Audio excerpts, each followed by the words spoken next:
Now then, how are you doing? I hope you're well. You know, at times learning watercolour can be a frustrating business. In particular, I'm talking about those moments when you feel you're hitting your head against a brick wall. One step forwards, two steps back moments. Maybe you feel your technique is somehow clunky, not fresh, and you're not sure how to get back on track. Well, I was given a piece of valuable advice very early on in my painting career by someone who clearly knew what he was talking about.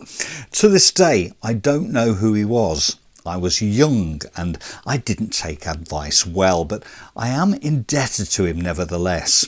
His advice was this: draw with the brush, young man.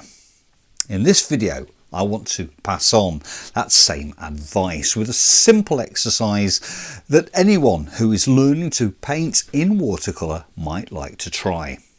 In it, we'll be putting paint to paper without any pre-planning or pre-drawing whatsoever. We will, in fact, be drawing with the brush. So let's begin by mixing up some blue. Any blue will do. I'm using Prussian blue, but Windsor blue, intense blue or phthalo blue, for example, any of those would do the job just as well. Now, paint yourself a house shape. It could be the shape of any building actually, but a house with a sloping roof will do just nicely. There, almost immediately I've drawn with the brush. But I want my blue to work a little harder than that, so I'm going to extend it outwards, away from the building. At this point, I should say that speed is of the essence. I don't want the blue outline of my building to dry off, so I'm working quickly to add to the blue, extending it outwards as I go. The consistency isn't particularly the objective here. In fact, I rather like the idea of it showing some graduation and variation in its intensity. So I've dipped the brush into some clean water and I'm softening off the blue. Again, drawing it outwards away from the building. The watercolour thrives on random events, so let's drop some more blue in there just to create some visual interest. I'm also going to extend the negative shape of the house to suggest a wall perhaps and a road. It's time to get creative, and since I want a warm foliage colour for this, a mix of cadmium yellow and cadmium red would seem the perfect combination. Again, you're more than welcome to use any yellows or reds you have to hand. Any of them will work.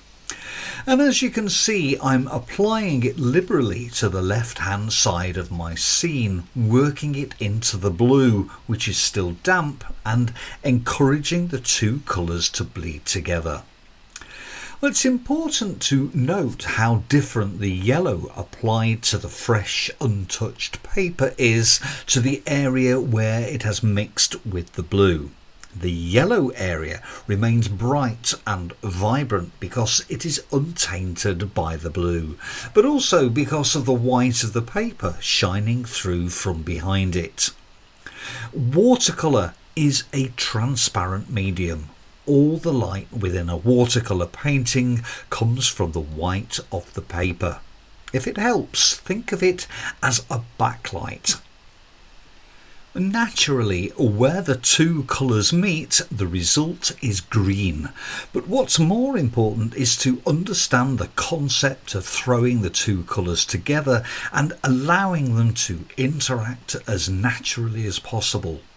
Once you've done that, sit back and let them get on with it. Don't be tempted to fiddle.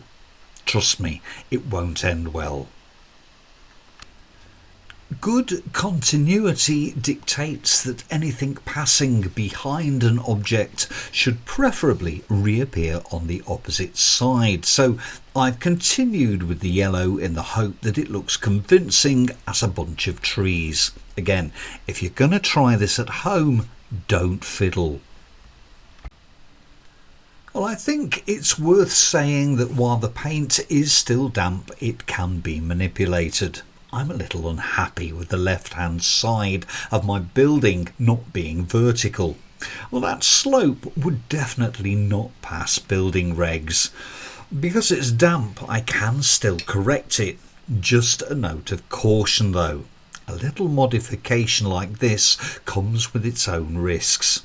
If the mix on my brush is weaker than that already on the paper, then there's the danger of excess moisture bleeding back into the wash and creating something resembling a rampant cauliflower.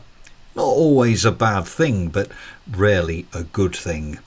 I would add that if it had already dried, then I would have let it be and lived with it. Adding extra red to the mix gives it a pleasing autumnal look. Again, I've added it to the scene while the previous wash is still damp so that I can continue to get soft, smooth transitions. Well, the broken brush strokes along the top edge of the foliage is a technique known as dry brush and is created by applying it to the paper with my brush on its side, although I should add that the technique also works best on rough textured paper. Well, while we're at it and while I have the colour to hand and ready mixed in my palette, let's add it to the grass verges. Well, drawing with the brush is a no-fuss method of quickly creating something out of nothing. Brush marks applied to dry paper ensures a quick, efficient, clean finish, and it's looking okay, but let's see what happens if I make it touch the previously applied wash, which is still damp. Well, not surprisingly, the green flows into the yellow. Well, I could have kept the two elements separate or even waited until the first wash had dried, but this introduces an unpredictable element that would be difficult to emulate in any other way. It's a little random for sure, but I rather like it. It's time to develop the scene just a little further by introducing some shadows. Ordinarily I might choose a blue-grey colour for this or something more neutral, but for the purposes of the exercise I'm going to stick with the Prussian blue. And notice how I'm linking the brushstrokes up with the other still damp elements, encouraging the colours to bleed into the blue in lovely, random and quite unpredictable ways. And I have to say that it's moments like this that make watercolour so satisfying. There are two things I want to suggest that will help to make these moments possible and hopefully more frequent. The first is this: I would always recommend you use as big a brush as possible for as long as possible. This will hopefully encourage you to be bolder and take more chances, and it reduces the risk of you fiddling unnecessarily. The second is this: don't overthink it. In fact, if you can, don't think about it at all. Just do it. Put paint to paper and trust to luck, and enjoy those moments when they do happen. And if the result doesn't please you, then what has it cost you? Nothing but a bit of paint on a sheet of paper. Well, continuing with the shadows, let's create the end wall of the building by applying some blue to it. Again, this is something of an unconventional colour for the task, but it fits in with the general palette of the scene. Not only does it establish the three-dimensional properties of the building, but it also enables me to create the top line of the wall in front of it. And you know what? I'm not going to leave it blue. Well, so far all I've used is yellow, red and blue. A good healthy addition to that trilogy would be a brown in the shape of burnt umber. And as you can see, when I add it to the blue, it creates an interesting grey. I'm also going to use it to paint in the underside of the roof and to suggest a couple of windows and a door. These are very simple brushstrokes, you understand. I'm not measuring them out or trying to square them off in any way. The trick is to keep it as simple as possible. By the way, note the accumulation of wet blobs of paint along the bottom edge of the wash. Technically known as beading, they can be helpful in feeding subsequent adjacent brush marks, but in a situation like this they need sorting out either by carefully soaking up with a piece of tissue or a dry brush, or by pushing the paint back into the wash, as you see me doing here. So we've now reached the point in the painting process where a few accents need to be introduced. In short, it's time to finish it off by creating a few key contrasts. Well, it's important to remember that in watercolour we work from light to dark, the darkest elements generally being the finishing touches. The colour you see me applying right now has been mixed up from French ultramarine and burnt umber with a small amount of alizarin crimson.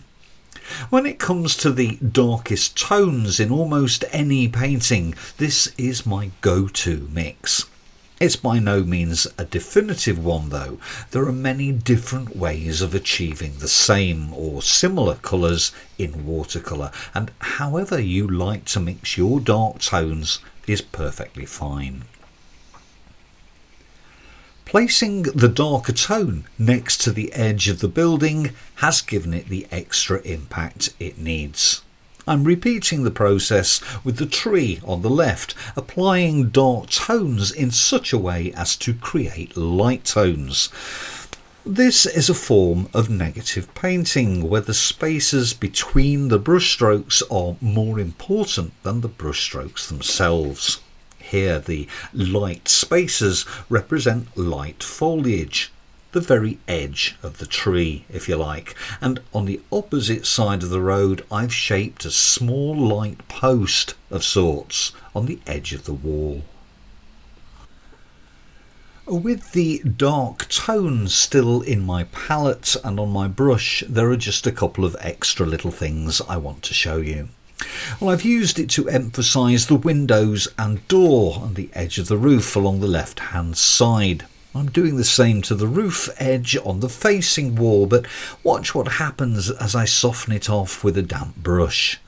The excess paint picked up by that brush, which is quite weak, can be used to draw out a smattering of stone details. Nothing too extravagant, in fact it's only meant as a loose impression of stones to help explain its construction, but hopefully you get the idea. And finally, I want to emphasise the grass verges along the edges of the road. What better way to do that than with burnt umber? Applying it and then softening it off just gives it that little bit of extra visual value, and is, I think, a fine way to end this simple exercise on drawing with the brush.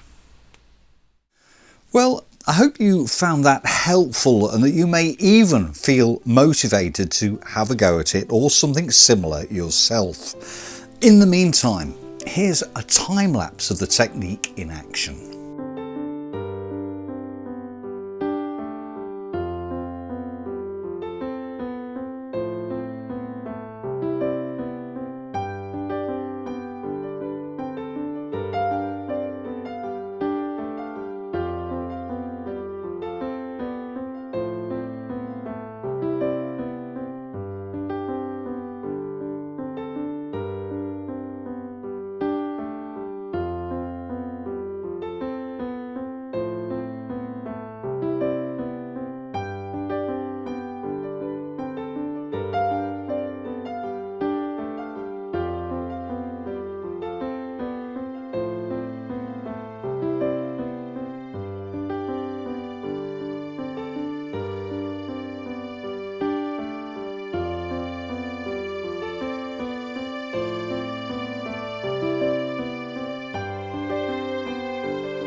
I'm going to be back with more watercolour basics very soon, so if you've enjoyed this video, please do hit the like button, and if you've not already done so, you might want to consider subscribing to my channel. More in-depth guidance and advice, including the full-length version of the painting demonstration you saw at the end, is of course going to be available through my online tuition service and to channel members. Details of how to subscribe to those are in the description below. In the meantime, keep watching what happens on the paper and enjoy. Until the next time, take care.